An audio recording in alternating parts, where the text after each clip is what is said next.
Hi guys, welcome back to my YouTube channel. I'm Charlotte and today's YouTube video is a video where I'm recommending you books that you probably haven't heard of or you've heard of because you read them many years ago and you're like, wait, I completely forgot that that book absolutely existed.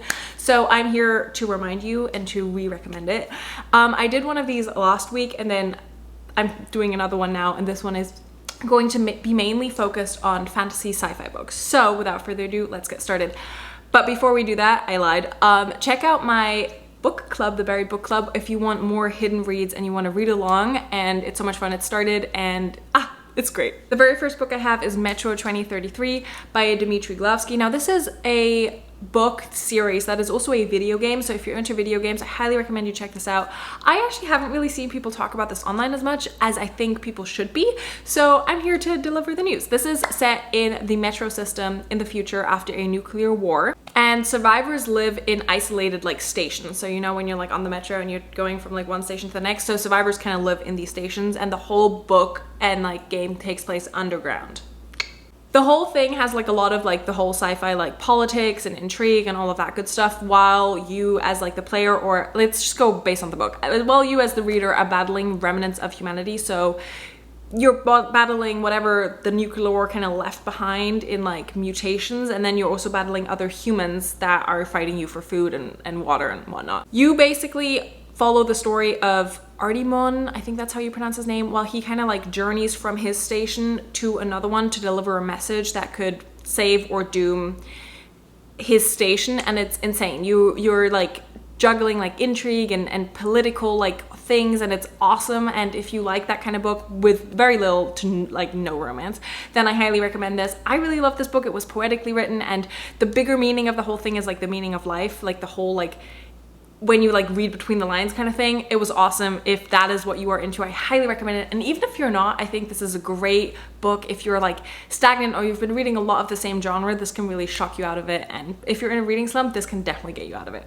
The next book I have is Touch of Frost by Jennifer Estep. I keep mixing it up because I read this book in German and then I read it in English again as like a reread, and it's a whole thing, but I didn't reread it since I was 16, so here we go. This book follows Gwen. This is an urban YA fantasy, and Gwen has a gift that when she touches people, she can see things. And she gets sent to this Mythos Academy, which is an academy, a school with like descendants of ancient warriors and gods. And basically gods choose champions to fight their battles on Earth. It's a whole thing. It's awesome. If you like Percy Jackson and you like the YA trope, I think you will really enjoy this. And it definitely has a romance, and it's very romance heavy, and I absolutely love the series. And I'm gonna reread it because it was just so good, and I think not a lot of people know about this. The next book I have is Dream a Little Dream by Kerstin Gier. Now this was one of my all-time favorite books, and one of the books that actually got me into reading back in Germany because I read this in German. This book follows Liv. Liv moves to London with her mother and her mother's boyfriend, who has 2 kids. And when she starts like living there, she starts having these really vivid and intense dreams, and she realizes soon after that this group of boys at their school, this like the cool boys, they also have these dreams. And when she meets up with these boys in her dreams, she's actually meeting up with these boys. Like these boys dream the same thing, and they happen to like be in the same area in the dream, and they're fighting demons, and it's a whole thing, and it's awesome. So if you like dream interstellar kind of vibes, I think Interception, which one's the ones with the dreams? I get it mixed up. Then I think you will absolutely love this book. It was insane. It's a trilogy. It's so good. Twists and turns. It's YA, but it's awesome, and the romance is chef's kiss. Then I have a new adult romance book. I know this was technically part of the other video, but I forgot to mention it, and that is Sweet Dandelion by Michaela Schmelzer. This is a new adult book. This follows our main girl, Dandelion, and she is the survivor of a school shooting, and she gets moved from her old school to a new school, and she lives with her brother after a very tragic incident. And it's kind of her coming to terms with what has happened to her and what she has seen and experienced, and also her like learning to not be afraid while she falls for her school counselor. Very taboo, very forbidden. Love this book. Next book I have is Altered by Jennifer Rush. This is a YA thriller, and it is so good. We have a young girl who helps her father keep genetically altered boys in the basement. It's not just like a weird basement, it's like a secret lab basement below their house. And then a violent escape happens and it forces her to like uncover hidden truths, things she's known but not really wanted to accept, and things she didn't know and is like, what the fuck. Such a good book. It's a series. If you haven't read it yet, I know this is an older series, I highly recommend reading it. It was so good.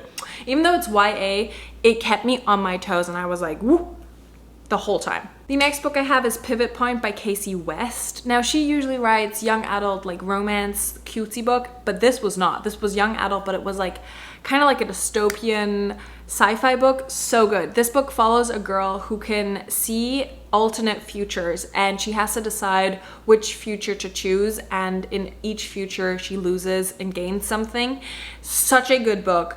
Insane. You basically see both futures pan out. Oh, I remember loving this book. I read it in German and then I reread it in English. So good. Chef's kiss. Just generally so good. And that's all I'm going to tell you about this book because you just need to read it. The last book I have is The Iron King by Julie Kagawa. I read this book in German. Again, I read all of these in German and then I reread them in English.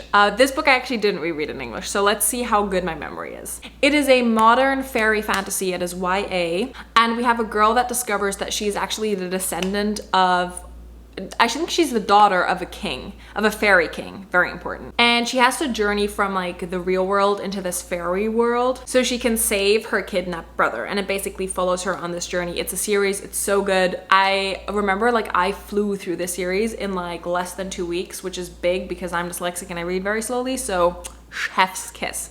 Okay, that was it for today's YouTube video. If you want more, please let me know, and let me know what kind of videos you want to see next. Like always, my links are down below. Follow me on Fable, Goodreads, and all the good stuff, TikTok and Instagram. I do a lot of bookish content now on TikTok. I post literally every single thought I have. So if that's something you're into, you should definitely check it out. And like always, subscribe please, because that makes my day, and I'll see you guys very, very soon. Bye.